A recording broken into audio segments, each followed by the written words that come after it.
The things I do for love. Puffing out my chest like a hero who just saved the world, I dropped to one knee and switched on my fancy pants voice. Well, hello there. I'm Super Liam. What's your name? Tata Puf, she replied, wobbling forward and flinging her little arms around my neck. Tata Puf. I grinned at the exotic name, fit for a queen, a tiny Viking, or even a sneeze that got ambitious and decided to become a girl. She tugged at my shoulder, her little feet scrambling up my leg. The message was clear. She wanted a ride. Well, what could I do? She was my new bride, after all. With one quick boost, she was up, perched on my back like a warrior queen on her dragon. Tata Puf gripped my hair with one hand, ouch, and raised the other to the sky in a tiny, triumphant fist. Tata Puf, she bellowed, her battle cry echoing across the playground. Enjoying the view from up there, aren't you, my dear? I asked, staggering to my feet. My knees shook like a newborn deer ice skating for the first time. Then I took off, galloping around. She squealed with delight, bouncing on my back, and I couldn't help but beam with pride. The things I do for love. My back might never be the same, but at least I'd have epic stories for my grandkids someday. Just as I started slowing down, Rob zoomed past, laughing as he chased the other kids. Come on, Liam, we're playing catch. Losers fork over half their candy stockpile. Marshmallows, gummies, the works. I groaned. Can't do, mate. You see, I'm married now and have... But he was already gone. Day one. And I was already missing out on the sweet things in life. Tata Puf chose that exact moment to grab a fistful of my hair and yank with the strength of someone twice her size. Ow!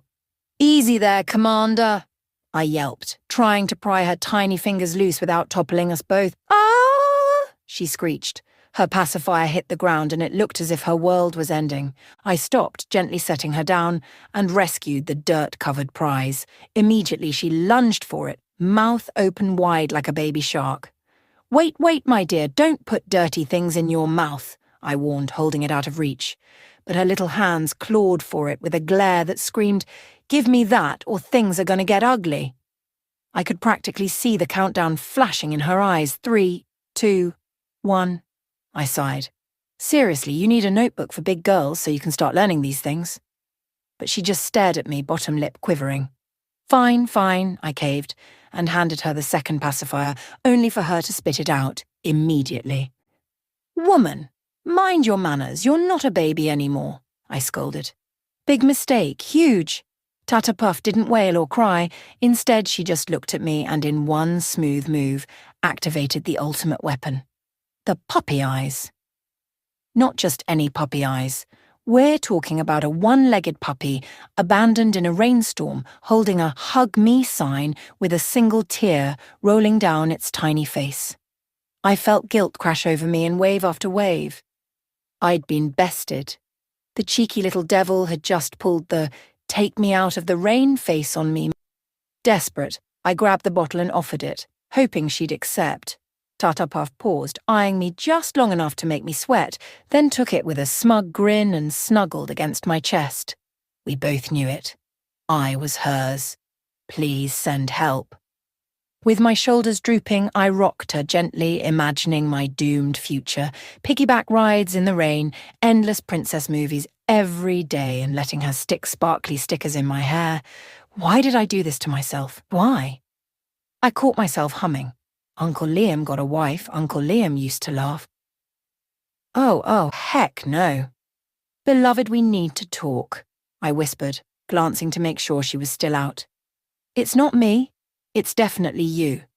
I stuck out my tongue at her. She snuffled, a sound that froze the blood in my veins, but thankfully she remained blissfully unaware. I knew then, this was my only chance. I stuffed her bottle and pacifiers into her little bunny backpack, gently swung her onto my back, and marched toward Jamal's mom.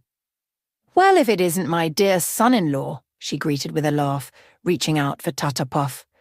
Bringing my daughter back safe and sound, I see. I shifted uncomfortably, glancing between my feet and my tiny, snoozing wife. With a deep breath, I slipped the bunny backpack off my shoulder and gently placed it on the grass. All her things are in there, ma'am. Then I yanked off my t-shirt and held it out. "What on earth are you doing, boy?" she asked, confusion painted all over her face. "Auntie, this is half of everything I own," I said, all grown up like. Then I dropped it at her feet and ran, arms pumping, heart racing, feet barely touching the ground. "Operation! Anywhere but here!" Whoa! Making these videos is like battling invisible space kittens and ticklish teddy bears. It makes my brain work so hard, it almost runs out of super-duper awesomeness. Operation, amazing channel needs your help. Your mission, and it's a really important one, is to be a cookie hero by smashing that like and hitting subscribe before the cookie monster gobbles up all the cookies in the universe. It's way easier than cleaning your room, I triple promise.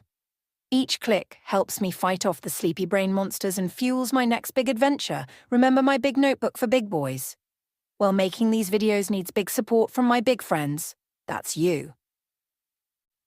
If I made your day just a teeny bit brighter and you can spare a small donation through my PayPal, that would be the most awesome thing ever and help fill up my Make More Super Cool Videos treasure chest. Love you tons, my awesome adventure buddies.